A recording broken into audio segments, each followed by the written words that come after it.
মানুষের লাইফে কখন কি ঘটনা ঘটে যায় আমরা তা বুঝতে পারি না। হসপিটাল থেকে বের হয়ে চলে যাব কেএফসিতে খেয়ে ফুল কিনে নিলাম আর এখন বাসায় চলে আসলাম। আসসালামু আলাইকুম, hello everyone, welcome back to my daily blog.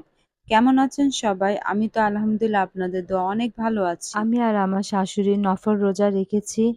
তো আমার শাশুড়ি আজকে ইফতারিতে কোনো ভাজা পোড়া খেতে চাচ্ছিল না, সেজন্য আমি বাসায় যে ফল ফ্রুট ছিল এগুলা কেটে টেবিলে সাজিয়ে নিলাম। মাগরিবের আজান দিয়ে দিয়েছে, আমি আর আমার শাশুড়ি মিলে ইফতারিটা খাচ্ছিলাম। তো আমার কাছে ভালোই লাগছিল খেতে। আর এদিকে খাওয়া শেষ করে যে টেবিলে ময়লা প্লেট গ্লাসগুলা ছিল সেগুলা টেবিলের থেকে নিয়ে বেসিনে রেখে দিলাম। আজকে একটু বাহিরে বের হব ডক্টরের কাছে, তাই প্লেট গ্লাসগুলা সব বেসিনে রেখে দিলাম। আর এদিকে শাশুড়ি মা আমার জন্য রুটি বানাচ্ছে আর আমি এদিকে ছেঁকে দিচ্ছিলাম। তো দুজন মিলে রুটি বানাচ্ছিলাম। আমার আর আমার শাশুড়ির বন্ডিংটা অনেক ভালো। তো সে আসলে আমার কাছে অনেক ভালো লাগে। একসাথেই মিলে দুজনে রান্নাবান্না করে, সে একটা করলে আমি আরেকটা করি।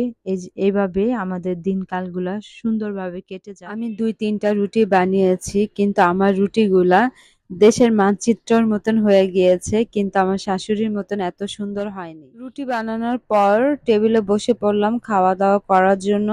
আর এদিকে আমার হাজবেন্ড ফোন দিয়েছে, আমাকে আজকে হসপিটালে যেতে হবে, আমি আজকে একটু সিক, সেজন্য সে আমাকে ফোন দিয়েছে হসপিটালে যাওয়ার জন্য। তো হসপিটালে যেতে যেতে একটু একটু ভয় লাগছিল। আমি কিছু টেস্ট করাইছি, সেগুলা ডাক্তারকে দেখাবো। আমার মতন কোন আপুরা আছেন ডক্টরের কাছে গেলে ভয় পান? আমার তো প্রচুর পরিমাণ ভয় লাগে, কি হবে না হবে টেস্টের কথা মনে পড়লেই ভয় লাগে। ডাক্তার যদি কোনো টেস্ট দেয় তাহলে ভয়ে থাকি কি হবে না হবে। ডক্টর দেখিয়ে চলে আসলাম কেএফসিতে। তো ছেলে বলতেছে আম্মু বাইরে আসছো যখন, আমি তো কেএফসি খাবো, তাই চলে গেলাম কেএফসিতে রাত 10:30টার দিকে গিয়েছি, যে দেখি খাবারের মেনুতে কিছুই নেই।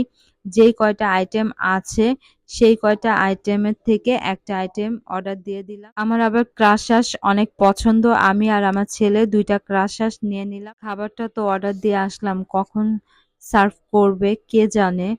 তো এমনিতেই 10:30টা বেজে গিয়েছে, জানি না খাবারটা কখন দিবে। ভাইয়ারা বলল খাবারটা রাত 11টা বেজে যাবে তাদের দিতে দিতে। খাবার অর্ডার দিয়ে এসে বসে অপেক্ষা করছি কখন খাবার আসবে। এই তো খাবার চলে আসলো।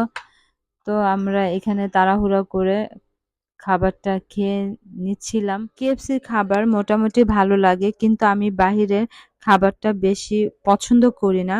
বাসার খাবারটাই ভালো লাগে। বিশেষ করে আমার মা আর আমার শাশুড়ির হাতের খাবারটাই আমার কাছে বেশি ভালো লাগে। আর আমি টুকটাক করে যা রান্না করি আমার কাছেও আমার খাবার ভালো লাগে।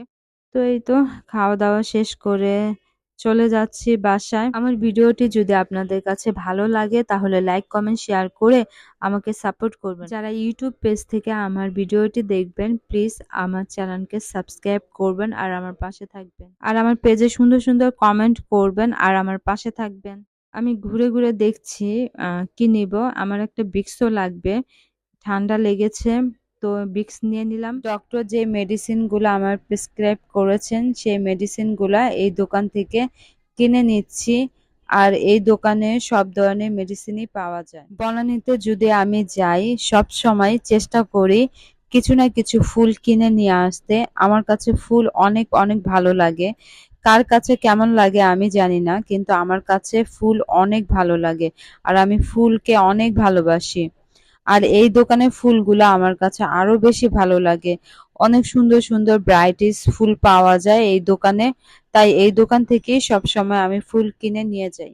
আমাদের সমাজের মানুষগুলা যদি এরকম ফুলের মতন পবিত্র সুন্দর হতো কত না ভালো হতো, তাই না? আর এই ফুলকে ভালোবাসতে গেলেই কাঁটার আঘাত খেতেই হবে। কাঁটার আঘাত খাওয়ার মধ্যেও অনেক ভালো লাগা কাজ করে, ভালোবাসা কাজ করে, তাই না? বাসা যাওয়ার পথেই তালের শাঁস দেখতে পেলাম। তো আমি তালের শাঁস তো অনেক বেশি পছন্দ করি, তাই মামাকে বললাম তালের শাঁস কাটার জন্য, সে কেটে আমাকে দিচ্ছে। এত রাত্রে তালের শাঁস খেতে পেরে আমার কাছে অনেক ভালো লাগলো। আমি তালের শাঁস ছোটবেলা থেকেই খুব বেশি পছন্দ করি। কারা কারা তালের শ্বাস পছন্দ করেন প্লিজ আমাকে কমেন্ট করে জানাবেন। বাড়ি যেতে যেতে আপনাদের কাছ থেকেও বিদায় নিয়ে নিচ্ছি। ভালো থাকবেন, সুস্থ থাকবেন। নতুন একটি ব্লগ দেখার আমন্ত্রণ জানিয়ে এই ব্লগ থেকে আমি বিদায় নিচ্ছি। আল্লাহ হাফেজ।